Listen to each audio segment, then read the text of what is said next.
So I am pleased to be here in Australia. I have been going on a tour all over this amazing country. I'm leaving here momentarily in the afternoon, and I'm on my way to Tassie and to Launceston. So I'll be there for 6 days, and then I'm on my way to Brisbane. And yeah, so I'm all over, and I've already been to Sydney, and I've already been to Melbourne, and little communities, suburbs of those cities. So it's such an honor and a privilege to be here and to share with you all for a few moments. I want to share with you the story of FoodLab Detroit, where I serve as executive director. And I want to share with you a couple of things. Number one, I want to share with you FoodLab's why. Someone lifted up earlier that you should always ask your entrepreneurs that you're working with, what is the why? It comes from Simon Sinek, and if you have not seen his TED Talk, it's fabulous, starting with the why. So I'm going to tell you a story about FoodLab's why the organization started in the first place. And then I'm going to tell you how we have successfully incubated and accelerated small, locally owned food businesses. And I'll share with you a couple of their whys. Why did FoodLab start? What was our why? As Cindy indicated, I am from Detroit, Michigan. I was born and raised in Detroit. My parents migrated from Alabama to Detroit in the 1960s. And in the 1940s and the 1950s, Detroit, Michigan was seen as, for many cases, for many African Americans and also Latinos in America, Detroit, Michigan, like many northern cities, was seen as the shining city on the hill because it was the hub of manufacturing. Detroit, Michigan, that city put the world on wheels. It was the city of Ford. It was the city of General Motors. It was the city of Chrysler. And as those companies began to grow and scale, they weren't social enterprises, by the way, but as they began to grow and scale, Detroit, Michigan created infrastructure to support the big three, as we call them. So the city went from a small city to a city that began to annex different communities and neighborhoods, and it grew to a city that is now 140 square miles. Detroit, Michigan was a city that was created for 3 million people, as African Americans all over the South, 9 million, were migrating from the South to the North, to places like Detroit, places like Chicago, places like St. Louis, places like Pittsburgh, places like Cleveland. There was this migratory pattern that was happening. Why? Because people were looking for jobs. In those cities that I just described are what's called Rust Belt cities. That's where manufacturing was taking place. This picture is a picture of the Packard plant. The Model T Ford came out of the Packard plant. In the 1950s, Detroit at its peak was about 2.5 million people. Today, the Packard plant, the city that was the shining city on the hill for my parents, the city that had 2.5 million people, unfortunately now is a poster child for decay. This is what the Packard plant looks like now in less than a decade. So what has happened as the big three moved out of Detroit, Michigan, as the big three begin to globalize their operations all over the world, the big three left the city of Detroit. And with that, they took jobs. And with that, they took people. A city that was created for 3 million people, only 678,000 people live in Detroit today. Right?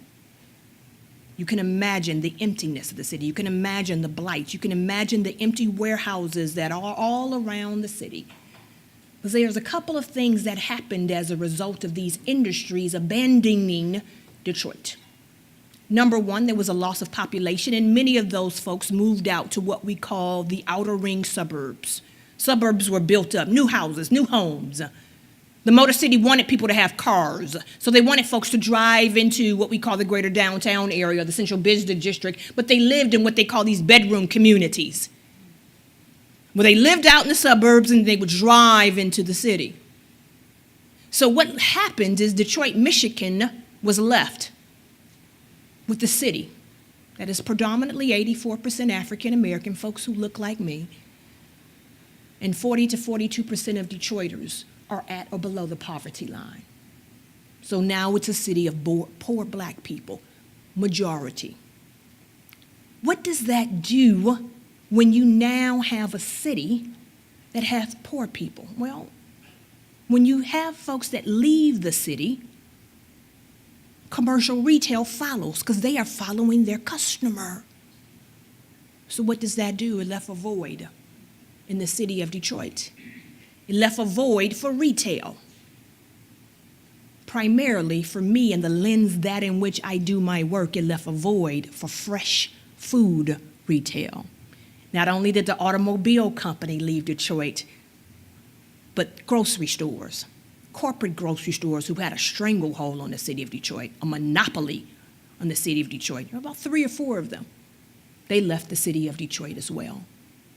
And so it left us with a void of not having the availability of fresh, healthy food in our communities and neighborhoods. So what happens now is that now you have a community of people who are susceptible to diet-related diseases, right?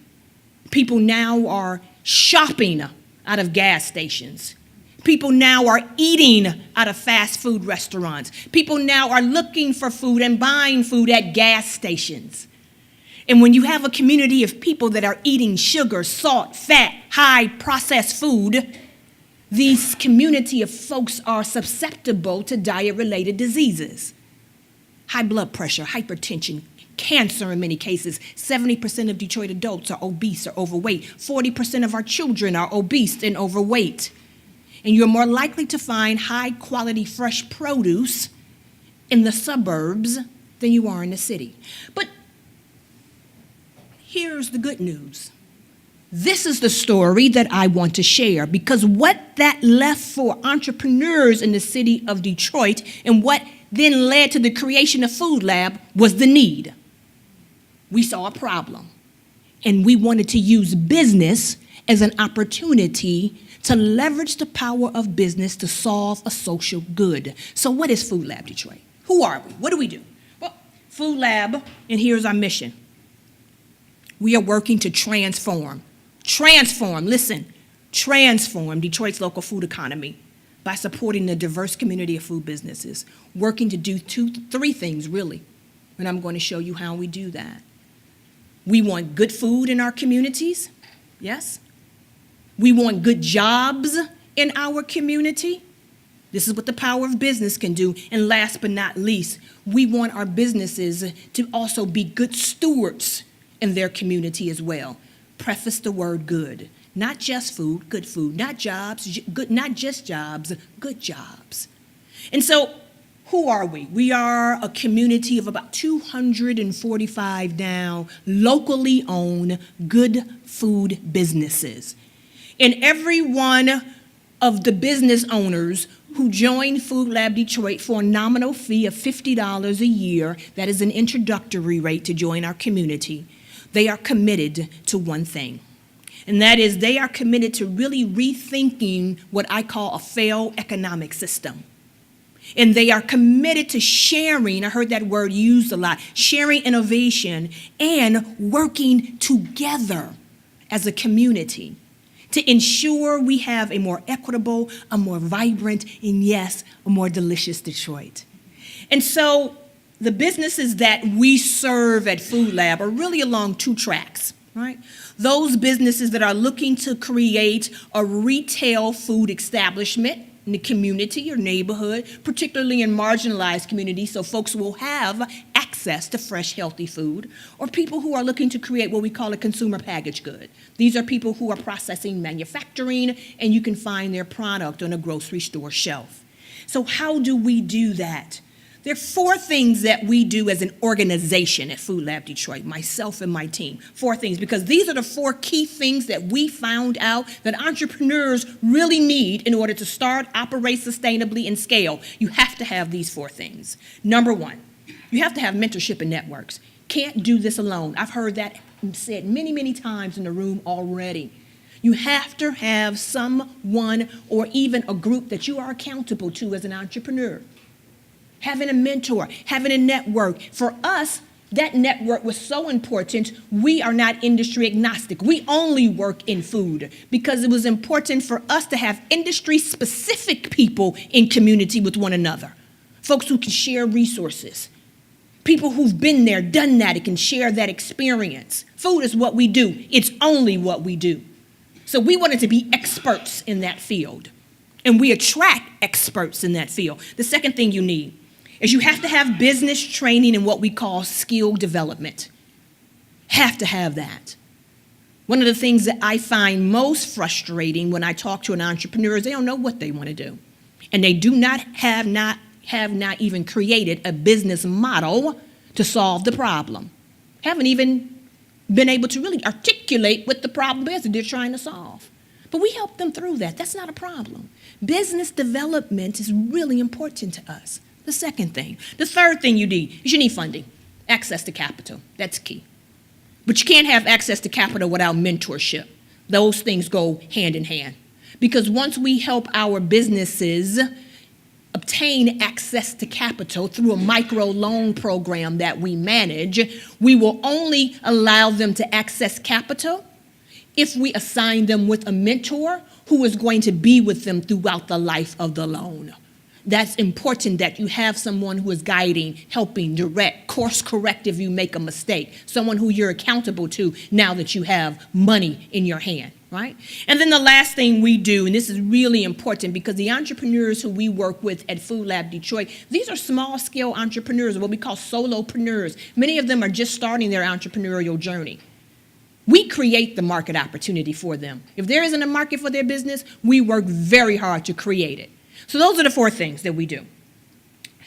Let me take you through what I call the Food Lab theory of change. This is how we do what we do. I told you why we do what we do. I introduced you to who we are. Let me walk you through what we call our model. It's based on what we call this cultivate, connect, and catalyze model. And let's be very clear. Every piece of our model has goals set to it. SMART goal, measurable goals. We have to know if we are meeting our benchmarks. And we also require that from our entrepreneurs. So cultivate. What is cultivate, connect, catalyze, Devita? What is that? Well, the first one is cultivate.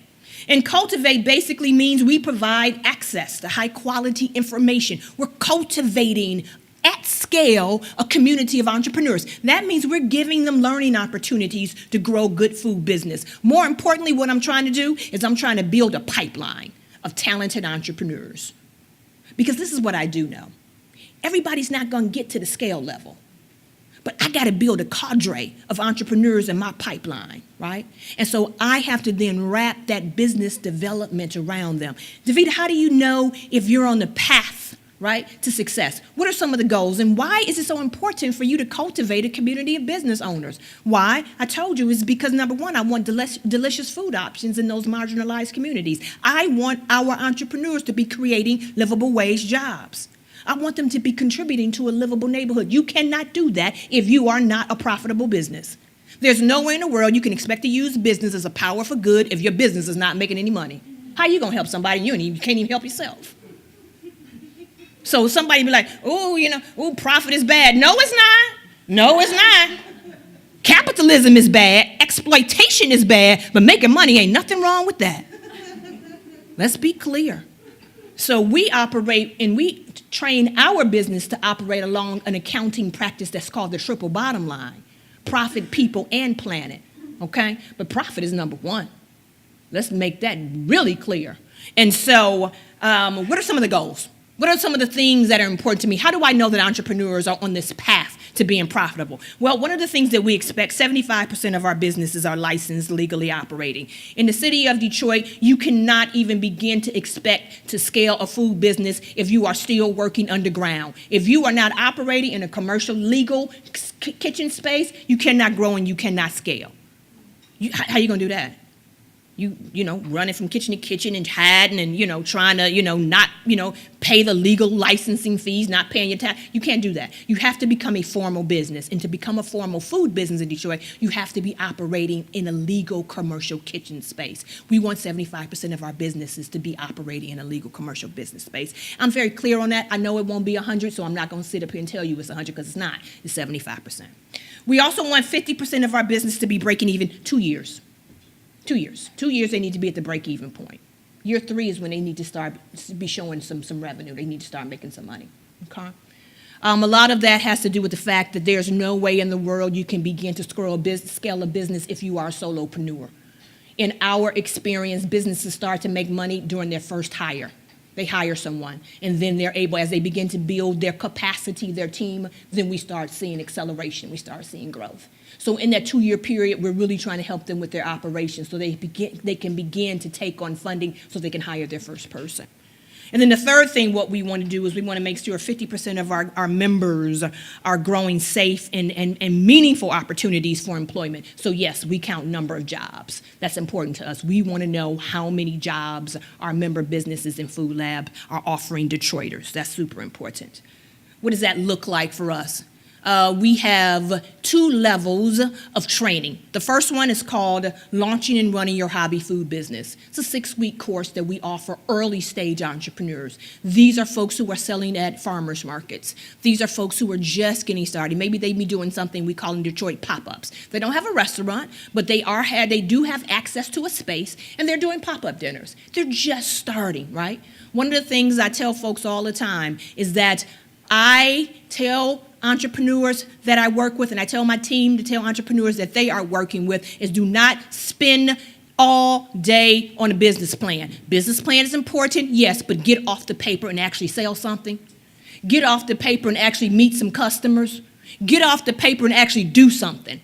And so we want you to start and launch your hobby food business. And so we do encourage people, and we do this in this class, to create what we call a business model canvas. It's not a full business plan, but it is giving them the framework.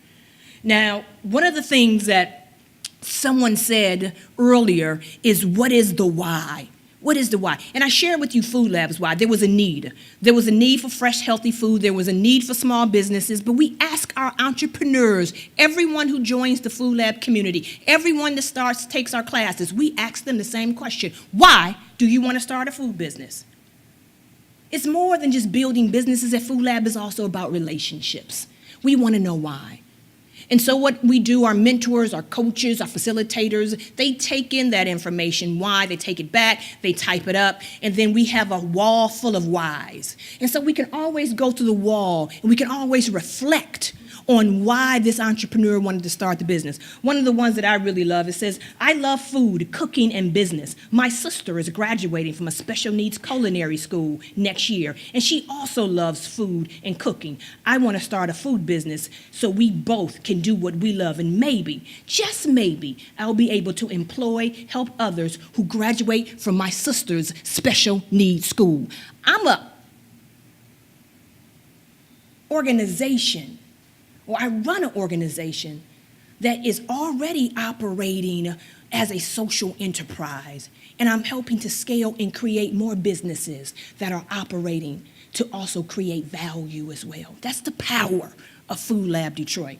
And so also one of the things we do what's called an accelerator. This is our recipes class. This is intensive, ladies and gentlemen. This is 16 weeks of in-class curriculum that we designed, and we have our entrepreneurs take 16 weeks, and it's 36 weeks of mentorship. We assign you with a coach one-on-one.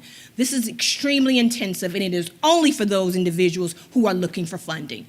who are looking for funding in the form of maybe equity funding, people who are looking for traditional funding through banks, credit union, et cetera. And so one of the things that you'll see is that we all come together, and these are some of our entrepreneurs who are meeting with their coaches one-on-one. This right here is called Coach Night. With all the coaches and all the entrepreneurs, they come in and they are all meeting one another, and they're meeting with their coaches. Cultivate, that's the first C. The second C, that's connect. Well, Devita, what's connect? FoodLab builds this participatory platform, much like you're doing here now, Cindy. We build this platform where we want people to plug and play. We build the platform so that folks can then engage from all different sectors so we can connect our entrepreneurs to people in the ecosystem who can help them grow and scale their sustainable business. And we do that across industry. We do it across gender, race, socioeconomic status, because at FoodLab, we believe that there's value in putting what we call unlikely bedfellows together. People who would never meet unless they were a part of or connected to the FoodLab community. Connection is key. Well, Devita, what are some of the goals around that? Well, we actually measure and we ask our FoodLab member businesses, have they created relationships as a part of being FoodLab Detroit? That's simple, easy, just ask the question. Somebody told me this, I thought I heard this too, the power of storytelling. We do a lot of time telling entrepreneur stories. That's key too. And then the last one is we actually count strategic relationships that we manage intentionally. Well, Devita, what are some of those relationships that you all manage? Well, we put these two individuals together in a space. That's Devita Gifford, she's from Toronto. She has a business that's called Brooklyn Street Local. Jerome Brown, he has a business, and it's basically called Soul Food for You. Now, obviously, you have a white woman from Toronto, an African-American man who's from the east side of Detroit. I doubt very seriously if they would have ever met, but they did because they're both FoodLab member businesses, and we intentionally put them together because both of them were looking to do something. Both of them were looking to locally source ingredients for their store. Devita has a menu at Brooklyn Street Local that is 95% locally sourced. Jerome wanted to talk to her because he wanted her to connect her to the farmers to see if the farmer can grow sweet potatoes and collard greens for his business. Connection. That's what we do. And why is it so important that entrepreneurs in the city of Detroit connect, particularly around locally sourcing? This tells you right here. Because we have 1,500 urban farms and gardens in the city of Detroit, all that land I was telling you all about, we've turned that empty space, we've turned that land into gardens and farms, 1,500 of them as a matter of fact. And we believe that a rising tide lifts all boats. My job at FoodLab is to connect my entrepreneurs with the farmers. If I'm locally sourcing, if my entrepreneurs are locally sourcing from the farmers, everybody's doing well around this kind of ecosystem of local food. And it's key. We have these placards all over the city of Detroit that says, together, we are growing a future where all Detroiters have access to healthy food and where residents benefit from local food. How does that play out? Well, there are production fields and gardens in the city of Detroit that's all they do is produce for my entrepreneurs. That's it. And so I have farmers that are now entrepreneurs and business owners themselves because they grow for FoodLab member businesses. What does that look like, right? That's a salad that has been locally sourced from the farmers. Well, what business is that, Devita? That business is called Detroit Vegan Soul. And so Detroit Vegan Soul is a FoodLab member business, locally sourcing ingredients for the farmers. And Detroit Vegan Soul was a business that started out very small. They started out by just doing what we call brown bag delivery lunches. That's it. Then that went well, and then they started doing catering. That went well, and then they started doing these pop-up restaurants. And it went so well that Detroit Vegan Soul said, you know what? We want to open up our own restaurant. So we connected them to a community development corporation, and we started looking. Are there buildings that Detroit Vegan Soul could possibly see so that you could lease them out a building so they can open up their restaurant? They chose this one. It used to be an ice cream shop. Detroit Vegan Soul transformed it, and now it's this. This is how you build a local food economy in the city. Connections, people, is what I'm talking about, right? The last thing we do is we catalyze. Here's the thing, Detroit is undergoing so many problems that one business cannot do it all by themselves. You have to have a community of businesses all working together to try to tackle one, maybe two problems. But you gotta be focused, you gotta have vision, and you have to make sure that all of these businesses are aligned. Well, one of the things that FoodLab Detroit, what we're working on is, number one, our goal around this is we want to be a significant and respected voice, not only in our city, but also in the state and all over the nation. Now, I'm here in Australia, maybe we'll be a respected voice now all over the world, who knows? But one of the things that we want to do is, as a community of businesses, we want to see change. And I'm not talking about just one restaurant or two. We want to see systemic institutional change. And in order to do that, it takes a movement of businesses. And so one of the things that we do all the time, and you'll see pictures, all our FoodLab member businesses, we spend a lot of time talking, just like you guys are in the room. We spend a great deal of time around the table, speaking to one another. What is this catalytic change that we're working on? Good jobs. I told you, 3 things: good food, good jobs, good stewardship. Why is it so important, Devita, for FoodLab member businesses to be concentrated on good jobs? Because industry failed us. That's why. Because we believe that we can create good jobs in small local businesses in neighborhoods. Why? Because the poverty rate in Detroit shot up to over 40%. Why? Because food businesses in the city of Detroit and really in the United States of America is notorious for being some of the lowest wage workers in the country. And so we want to flip that on its head. Yeah, we want to be a community of food businesses who notoriously pay their workers fair, not a fair wage. We want to flip it on their head, and we want to be the leaders. We want to provide Detroiters with good jobs. That's the catalytic change that we want to see in the city of Detroit. So what do? We get around the table, around food, of course, and we begin to work. We begin to do the work. How are we going to make this happen? Well, the first thing we had to do is we had to define what good jobs are. As a community, this is called co-creation. As a community, we define good jobs, and real quickly, I'm going to wrap up. But not only do we have to have a working definition of what good jobs are, we have to have principles. What does good jobs mean to FoodLab? Jobs that bring joy to people's lives. Jobs where employees are earning a fair and living wage. Jobs in which the owner and the employee are committed to treating each other with respect. We have to write that out so people are very clear on what a good job is. And then we have to ask expectations. This is how we expect FoodLab member businesses to be operating and treating their employees. Offer them opportunities to learn and grow and advance. Pay them a minimum wage, at least a minimum wage. But we are working to pay our members, our employees, more than a minimum wage. Have policies and procedures put in place to foster that mutual respect.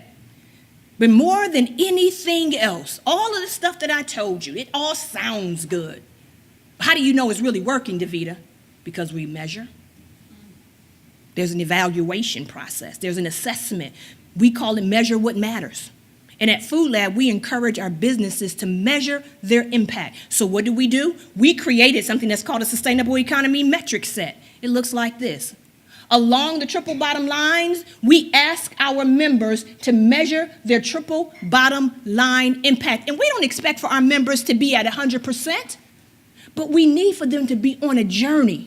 So that around people, around planet, around profit, there is a measurement tool that their members, we do it once a year as a community, so we can track people's growth along those measurement and assessment tools, right?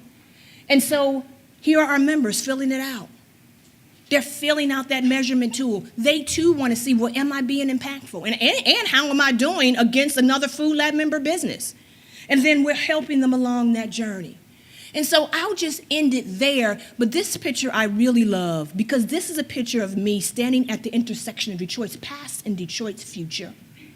The past is that red Ford Model T, and the future of Detroit, the future that I'm working toward, an equitable and fair and just and delicious food economy, is represented in that shelf behind me that's full of nothing but FoodLab member businesses. And so that's what I do. And that's what I came to represent. FoodLab Detroit. And so if you guys are ever in the United States, if you guys are ever in Michigan, if you're ever in Detroit, come see me. Come visit our entrepreneurs, and let's talk about FoodLab Detroit. Thanks, guys.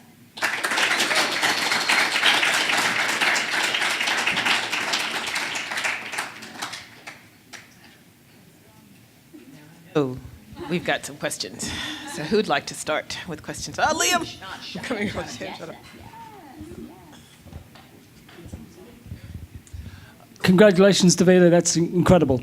I had a quick question, though. The conditions you described, were there some pricing challenges in the initial phase, at least, whereby you, I think in your words, you were in a lower socioeconomic environment, and therefore, and you're offering a high-quality product? And I know when I buy organic vegetables or locally sourced vegetables, I'm always going to pay a premium. How was that reconciled? Yeah, that's a fantastic question. A couple of things I want to address, because that's an excellent, let me go to the mic. That's an excellent question. And so this is the power of partnership, particularly the way we have had to partner with two key partners, really, philanthropy and the city, right? And so one of the things that I will say is this, is because Detroit at one particular point in time was the fourth richest city in the United States of America. As a result of the automobile industry, there was a lot of money, there was a lot of wealth in the city of Detroit at one particular point in time. And a lot of that wealth came from what I would call automobile barons. In full disclosure, one of FoodLab's partners is a philanthropic foundation that's called the Fisher Foundation. Well, the Fisher Foundation was created by the Fisher family. And the Fisher family were two brothers who created something that's called the chassis, which is the body of the automobile. It's the skeleton of the automobile, right? Then you would layer on doors, windshield wipers, and et cetera. But the Fisher family is a very, very, very, very, very wealthy family in Detroit. And even though the Fisher factory is no longer in Detroit, the money's still there. And so there's a great deal of foundation, not only from the Fisher family, but also the Ford Foundation as well. And so we have been able to use not only philanthropy and foundations, but we've also been able to use money from the federal government in the form of what we call community block grants to help lower the cost of goods for farmers and entrepreneurs. The organization where I showed you with that placard, where 1,500 farms are, that organization is called Keep Growing Detroit. And it is a nonprofit organization. Let me tell you what Keep Growing Detroit does, which is so crucial. They provide farmers with the seeds. They provide farmers with the transplants. They provide farmers, if needed, with the raised beds. They'll build it for them. Basically, what I'm telling you is the only thing we want the farmers to do in Detroit right now is grow. That's their only cost. So they can afford to price their produce at a comparable rate. Even though it's local, it's not organic, becoming organic certified is very expensive. Detroiters don't even care if it's organic anyway. What they care is that they know their farmer. What they care about is they know Mark and Malik, and these farmers are able to have a business. And so their prices are very much in line with the grocery store, and it's because the cost of goods is being subsidized by philanthropy and nonprofits, right? And here is another strategy, particularly around restaurants and even CPGs. What we want to do this, and Cindy and I were talking about this just yesterday, when entrepreneurs are creating businesses in the city of Detroit, even though we do want those businesses and those prices to be affordable, so FoodLab member businesses are committed to at least one item on the menu will be at $5, and so that could be accessible to the community. But let's not kid ourselves. I demand FoodLab member businesses to have beautiful businesses so that they can attract people from the suburbs to come into Detroit and dine at their businesses. They can afford to pay $15, $20 for dinner. And so in many cases, folks in the suburbs are also assisting because they're helping to offset the cost of someone in the city of Detroit who may not be able to afford. And there are all types of incentives that our businesses have as well. We have something that's called pay it forward. Many of our businesses do. So for those individuals who want to buy somebody maybe a dinner, they'll give an extra $10 and we'll put a pay it forward tag on the wall, and someone who may be hungry can come and get that tag, and our business owner will honor that, right? Another thing that is really important is those individuals that create CPGs. They can locally source their ingredients, create a consumer packaged product, and then have it shipped in those affluent grocery stores that's in the suburbs. And many of our businesses are not only selling in Detroit at farmers market at a price a little bit lower than what they'll find out in the suburbs. So there's pricing strategy that goes along with being able to have a product that Detroiters can afford, but also running a business and having a model where it's marked up differently in different places. That help explain?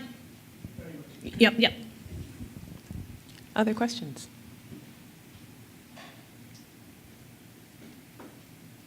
Okay, Peter, I'm coming. Wait. Microphone. What's the biggest challenge for you and your program? What's the most difficult part of doing this?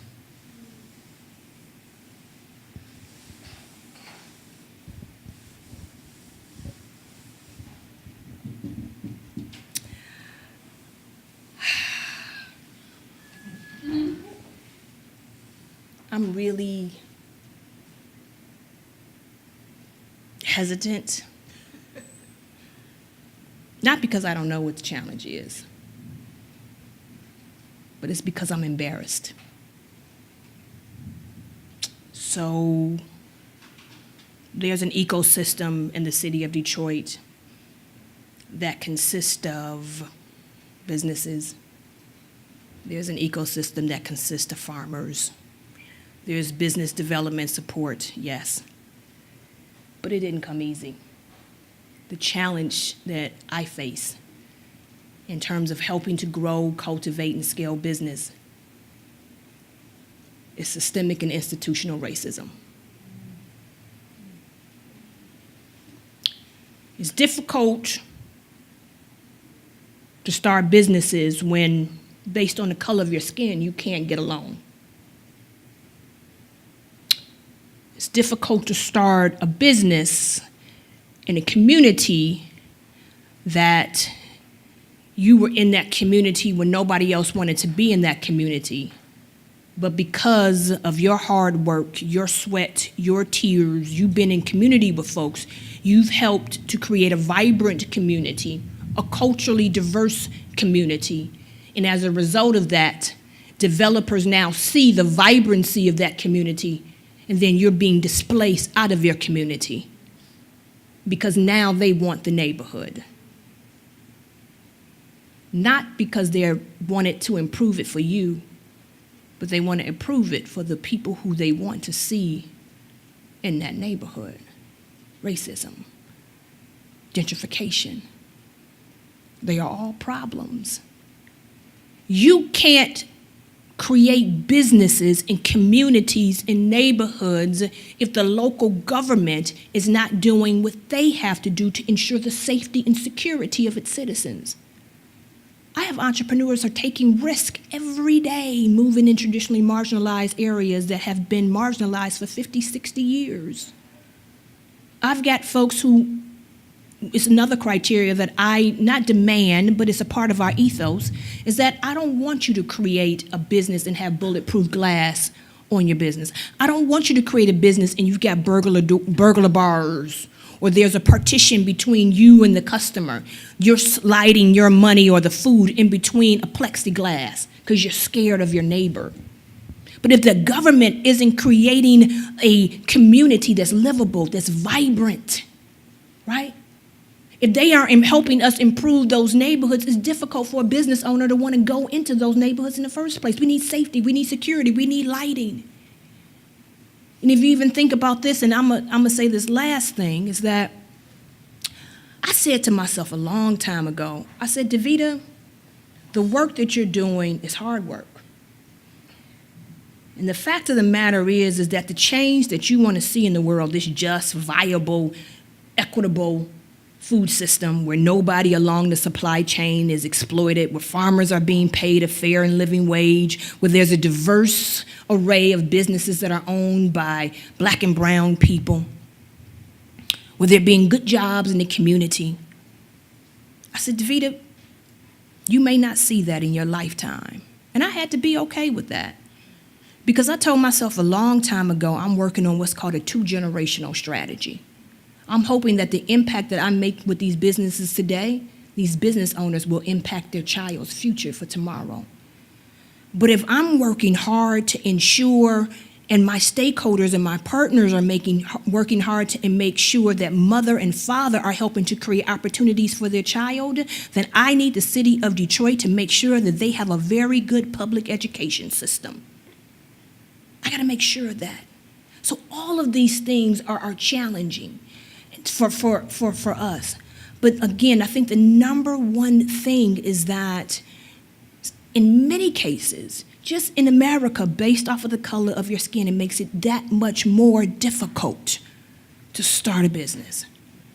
And so I unapologetically work with Black and brown folks, indigenous folks, Native folks, women, because together we feel like collectively we can help to change the system where it doesn't matter what you look like.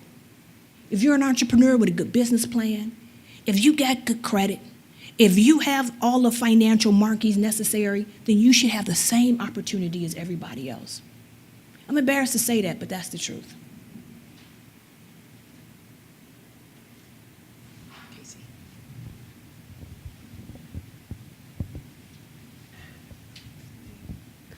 I'm curious what your proudest moment has been thus far. I know there's probably quite a few now, but maybe looking back when you first started, that moment when you thought, okay, yeah, this is all right. This is going to be okay. Yeah. It was a couple proud moments. I think early on, when I started to work in this space, when I moved back to the city of Detroit after living in New York for about 20 years. As Cindy indicated, I started and launched a distributed network of commercial kitchen spaces. You have to understand that when FoodLab Detroit was founded, and even when Kitchen Connect, the program that I founded, started 2 years after the United States of America suffered from what we call a global financial crisis. And it started 2 years before Detroit, Michigan filed for the largest municipal bankruptcy that the United States had ever seen. I say that because the citizens of Detroit knew nobody was coming to save us. As a matter of fact, it was Mitt Romney who wrote an op-ed in the New York Times when he was running against Barack Obama, and he literally said, headline, "Let Detroit go bankrupt." Everybody had given up on Detroit. Now, you don't understand. Folks had given up on Detroit. And so my proudest moment is and continues to be those people who made a way when there was no way. Those people who came together and galvanized as a city to say, grocery store, if you want to leave Detroit, that's okay. We had elders in our community who had migrated like my parents did from the South, who was like, babies, don't worry about it. We know how to grow food. And we're going to grow it in our own neighborhood. That resilience, that strength, that swagger, that confidence, that we got this. It's okay, we got it, y'all. Because I know I was one of them like,